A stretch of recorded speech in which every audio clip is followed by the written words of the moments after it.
in bombed Ukrainian cities and villages and seek refuge in other countries. Around 300,000 of them have found a temporary safe home in Canada, and about 1/10 of which have settled in British Columbia. Settling in a new country hasn't been easy for you, as for any of Ukrainian Canadians that came in previous waves of immigration.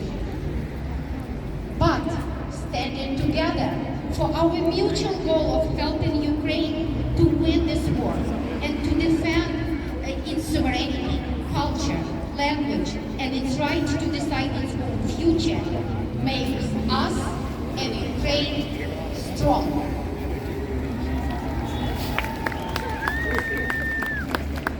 We cannot get tired. We do not have right to get tired. We will never give up on supporting our beloved motherland. Thanks to our tireless volunteers, tons of humanitarian aid are streaming to Ukraine. Tactical medical supplies and protective gear being delivered to Ukraine. Life-saving medical equipment is being delivered to the hospitals and front lines.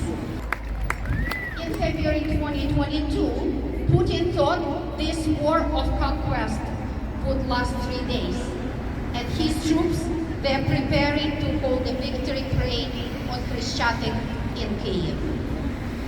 Ukraine's brave resistance, its determination to stay independent and free, broke his crazy and delusional plans.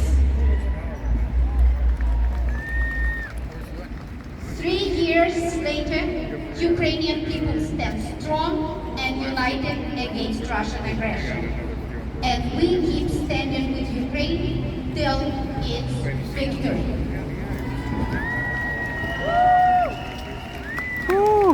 We are thankful to all our supporters from other ethnic communities who have been standing with us all these years and who joined our volunteer efforts and advocacy campaigns in support of Ukraine.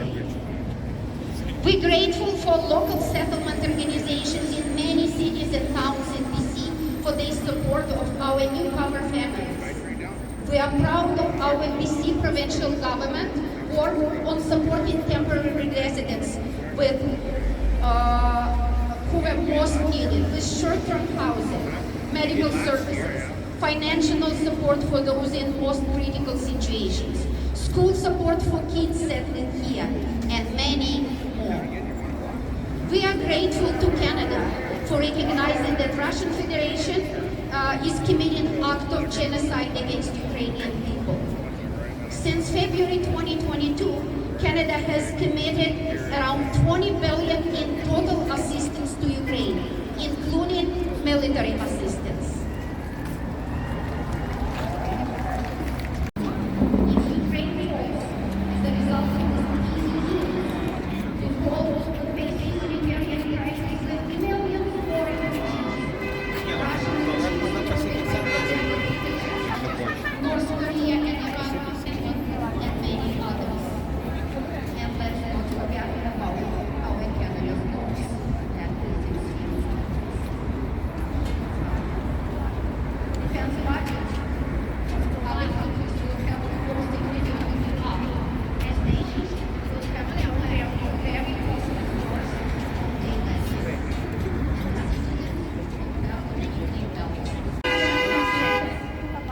Expel Russian diplomats from Canada. Declare Russia as a terrorist state. And continue assistance to Ukrainians displaced by war, families mainly in Canada. We are stronger together.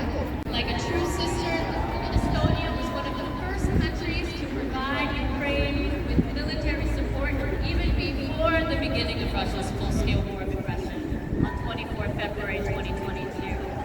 Ever since, Estonia's total military aid to Ukraine has been 500 million euros, which amounts to more than 1.3% of the GDP. Estonia is a great friend of Ukraine, and our З самого початку повномасштабного вторгнення в Україну естонські друзі завжди підтримували нас. Як справжня сестра Естонія, ще до початку повномасштабного вторгнення була завжди з Україною і надавала свою посильну військову допомогу.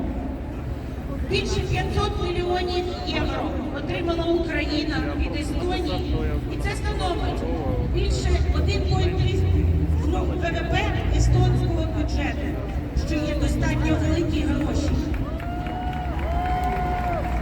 Ми дякуємо естонським друзям, які сьогодні присутні на нашому заході, на нашому раді. І запрошуємо до слова нашого постійного друга Артур, який ніколи, незалежно від того, де би він був, які б були заходи естонців, завжди він присутній з нами. Будь ласка.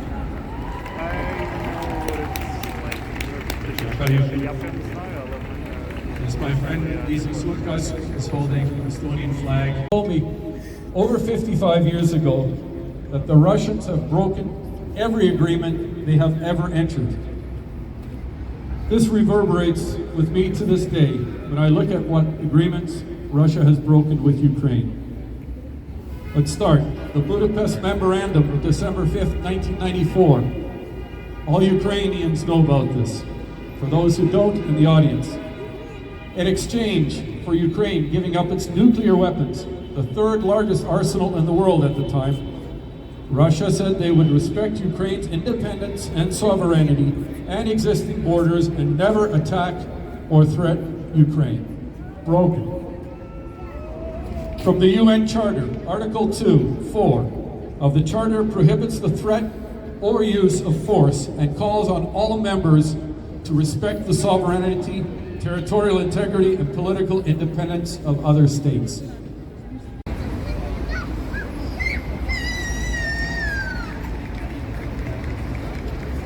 Ми все ще збираємо кошти на підтримку реабілітаційного спорту.